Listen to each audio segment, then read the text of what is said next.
తెలంగాణ రాష్ట్ర కార్మిక మరియు గనుల శాఖ మంత్రి గడ్డం వివేక వెంకట స్వామిను టీడీపీ నాయకులు మాజీ మంత్రి పరసారత్నం అభినందించారు. తిరుమల దర్శనానంతరం మాజీ మంత్రి పరసారత్నం గృహానికి విచ్చేసిన మంత్రి వివేక్ ను ఘనంగా స్వాగతించారు. దుస్సాలువాతో సత్కరించి పుష్పగుచ్చం అందజేశారు. తెలంగాణ రాష్ట్ర కార్మిక మరియు గనుల శాఖ మంత్రి గడ్డం వివేక్ వెంకట స్వామి తిరుమల స్వామి దర్శనం కోసం తిరుమలకు విచ్చేశారు. తిరుమల దర్శనం అనంతరం గురువారం తిరుపతికి విచ్చేసిన మంత్రి గడ్డం వివేక్ ను మాజీ మంత్రి పరసారత్నం గృహానికి వచ్చారు. మంత్రి వివేక్ ను పరసారత్నం ఘనంగా స్వాగతించారు. దుస్సాలువాతో సత్కరించి పుష్పగుచ్చం అందజేశారు. అనంతరం AP Mala state gazetted officers association secretary Ventrapati Srinivasulurao, తిరుపతిలోని వివిధ దళిత సంఘాల నాయకులు ఆయన్ను సత్కరించారు. ఈ సందర్భంగా మంత్రి వివేక్ మాట్లాడుతూ దళితుల అభివృద్ధికి నిరంతరం తాను కృషి చేస్తారని తెలిపారు. 2 తెలుగు రాష్ట్రాల్లో దళితులందరూ ఐకమత్యంగా ఉండి ఆర్థికంగా రాజకీయంగా ఎదగాలని సూచించారు. దళితుల ఐక్యత దేశ రాష్ట్ర రాజకీయాలను శాసించే విధంగా ముందుకు వెళ్లాలని పిలుపునిచ్చారు. ఎయిర్పోర్ట్లో కలిసినప్పుడు మీరు రావాలి మా ఇంటికి ఎట్లనని చెప్పి వారు కోరడం జరిగింది. దాని ప్రకారంగానే మీరందరూ కూడా ఇంత ప్రేమగా నాకు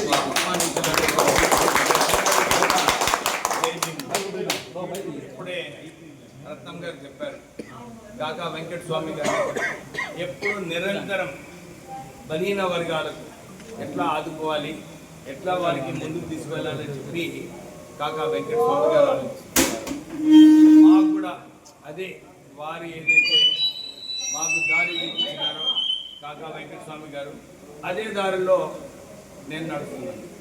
అందులో ఒక సుప్రీంకోర్టు డిసిషన్ వచ్చిన తర్వాత ప్రత్యేకంగా మన మాలకులం జాతికి ఏదైతే దెబ్బతీయాలని చెప్పి తప్పుడు ప్రచారం జరిగింది, నాకు అనిపించింది ఇది హలో తప్పుడు ప్రచారం ఏదైతే జరిగిందో దాని వ్యతిరేకంగా ఎట్లా ఎవరో ముందుకు రావాలి అని చెప్పి నేను ఆ నిర్ణయం తీసుకున్నప్పుడు చాలామంది నాకు ఫోన్ చేసి, సార్ నీకు ఎందుకు ఈ మానవాధికల గొడవలలో నువ్వు ఎందుకు వస్తున్నావు, నువ్వు హాయిగా ఉన్నావు, గెలిచినావు, మంత్రి అవుతున్నావు, ఎందుకు వచ్చినావు అని చెప్పి చాలామంది నాకు చెప్పడం జరిగింది. కానీ నాకు అనిపించింది మా జాతికి ఇలా తప్పుడు ప్రచారం చేసేటప్పుడు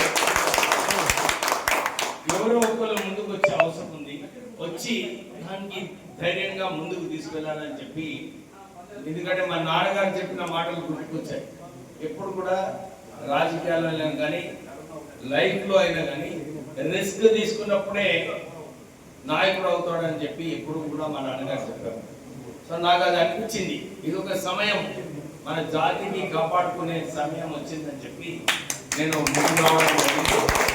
ఎందుకంటే అన్ని పొలిటికల్ పార్టీస్లో ఏ పొలిటికల్ పార్టీ అయినా కానీ అందరూ మాలను చిన్న చూపు చూస్తారు. అది బంద్ కావాలి. ఎందుకంటే అది మంచిది ఆలోచన కాదు. ఫ్యూచర్ మన జాతికి మనం కాపాడుకునే అవసరం ఉన్నది. మనం అందరం కూడా ఎదిగి మన సత్తా మనం చూపించుకోవాలి. లేకుంటే కూడా మన జాతిని ప్రొటెక్ట్ చేయరు. అది మన భుజాల పైన మనం తీసుకునే అవసరం ఉంది. నేను అన్ని చోట్ల కూడా ఇదే చెప్తుంటాను, మాల జాతి వారికి అంతా కూడా వచ్చి నన్ను కలిసినప్పుడు, అని నన్ను వచ్చి కలిసేది ఇంపార్టెంట్ కాదు. మీరు ఎప్పుడన్నా మాల ఈ విషయం అయినప్పుడు ఒక మీటింగ్ పెట్టుకున్నప్పుడు మీరందరూ కూడా పెద్ద సంఖ్యలో వచ్చి చూపించేది అవసరం ఉంది అందరికీ కూడా. ఏమని, అరే మాలా జాతి వాళ్ళందరూ కూడా ఐక్యంగా ఉన్నారు, వారు మన దళిత జాతికి ఒక దారి చూపిస్తారని చెప్పి. నిజంగానే మాలలో ఆ లీడర్షిప్ ఉన్నది. ఆ లీడర్షిప్ని కూడా బయటికి వచ్చే అవసరం ఉంది. మన బలం పైన మనం కొట్లాడే అవసరం ఉన్నది. మీరందరూ కూడా ఇది దృష్టిలో పెట్టుకోవాలి. ఎందుకంటే మనం జాతిని మనం ప్రొటెక్ట్ చేసుకోకపోతే మన పిల్లల భవిష్యత్తు, మన పిల్లల ఫ్యూచర్ అది తాకట్టు పెట్టినట్టు ఉంటుంది. సో మీరందరూ కూడా ఈ చిన్న ఆలోచనతో, పెద్ద విషయం కానీ చిన్న ఆలోచన అందరూ కూడా చేయొచ్చు. ఒక 10% మన టైం 10% నిధులు అవసరం ఉన్నప్పుడు మనం మన జాతి కోసం ఖర్చు పెట్టుకుంటే మన జాతి చాలా బలంగా ముందుకు పోయే సమయం ఉన్నది. మనం పోవాలి.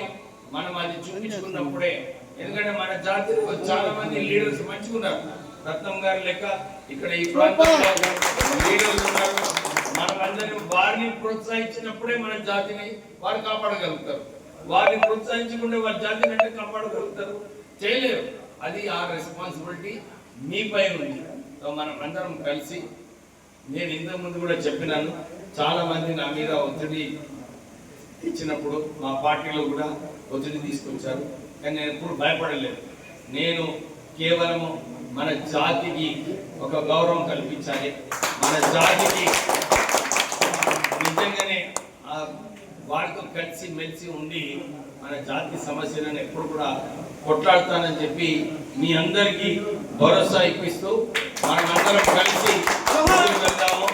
2 రాష్ట్రాలు ఉన్నప్పటికీ కూడా, అక్కడ మంత్రివర్గం ఉన్నప్పటికీ కూడా, నా గుండెనైతే మన జాతి మీద ఇక్కడ కూడా ఉందని చెప్పి